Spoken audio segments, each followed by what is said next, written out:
Welcome to Nasdaq TradeTalks. I'm Jill Malandrino, Global Markets Reporter at Nasdaq. Joining us for this segment, we have Chuckie Reddy, partner at QED Investors. We're going to discuss if innovation could be the best way out of a deleveraging environment. It is great to have you with us. Welcome to TradeTalks. Thanks for having me. Let's talk about where we are with the capital situation right now. All that money that was raised in 2021, is it just sitting there? Yeah, largely. I mean, a lot of people are just trying to figure out where things are going to land. We obviously thought that the cycle would end pretty quickly, just given how much capital there was out there. But unfortunately, we haven't found the bottom from a pricing perspective. And I think a lot of people are still waiting for there to be an event that says, hey, we're at the bottom and now you go ahead and start putting money to work. So it sounds like we could see cheaper prices at some point. I mean, that's kind of a big macro call to make if you think that we're going to see some value there. Yeah, in the private markets, we really have a different version of price discovery, unlike the public equity markets. And so that is really driven by future rounds pricing, and we really haven't seen too much of that. And so people don't really know where the right price is for many of these companies. So explain the nuances. What's the difference? How does that pricing model work relative to what our audience is more familiar with in the public markets? Sure. Whenever somebody comes up for capital, they actually go out and do a process to figure out exactly where they can clear that round.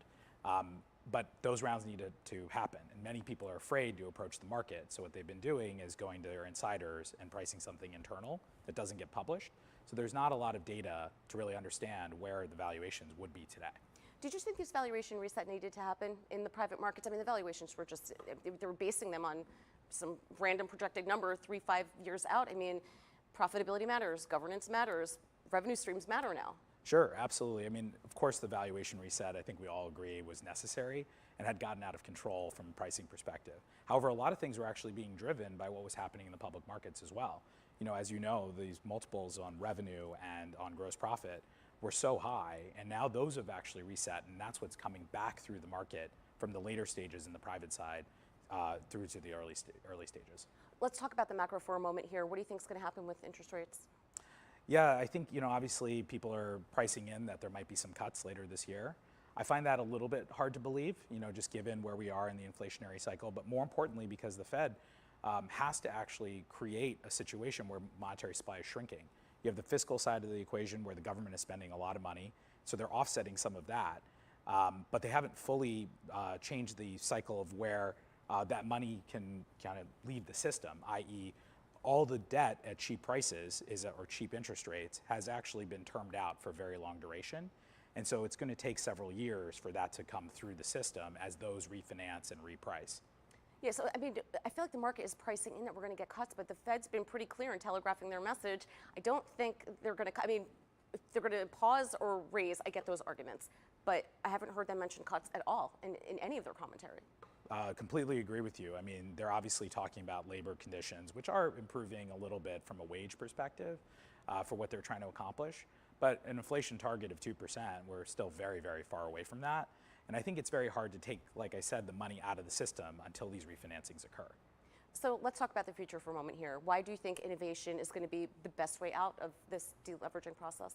Sure. I mean, anytime we've ever had a really big event, the thing that gets us out is innovation. So we look back even to the global financial crisis, really the advent of the iPhone and cloud coming online in 2008 and really taking off post-financial crisis is really what fueled all the different technology, innovation, productivity gains that we've seen.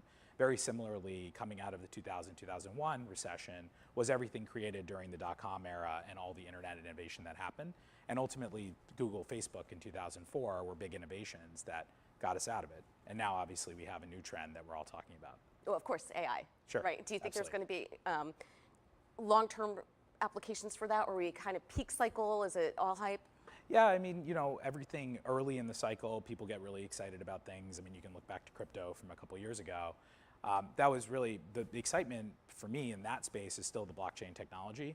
Very similarly in AI, a lot of the things we're talking about today will be very different in 3 to 4 years. And so when we can actually put the technology to ground, everybody's using it on a daily basis, it's permeating all different industries is when you really have the benefit of what it can deliver. I can tell you just for the show, for Trade Talks, I've never gotten more pitches in my career than this particular AI cycle. And to your point, they're across all different industries, every industry that you could possibly think of, you're seeing some mention of AI. And it's interesting because it's more of a way to make businesses more efficient, and they're pitching it in a way where it's going to amplify the creativity, the complex issues that these industries are looking to solve. Yeah, no, absolutely. I think that is definitely the reason that we are excited as investors. I think the reason you're hearing so much about it is there's an absence of news or any good news in any of the financial markets. That's one piece of it, but also for consumers, they released a consumer product that's actually quite fun to play with. And so even though only 20 to 30% of people have actually used it or come in contact with it, I think all the news articles being written about it are really something that people can relate to. And so I think that it's going everywhere in our society. Which is interesting because when you spoke about crypto and blockchain before, it was not a consumer application. Whereas when you think about ChatGPT and Bard, the consumer understands it. I mean, everyone understands what ChatGPT is.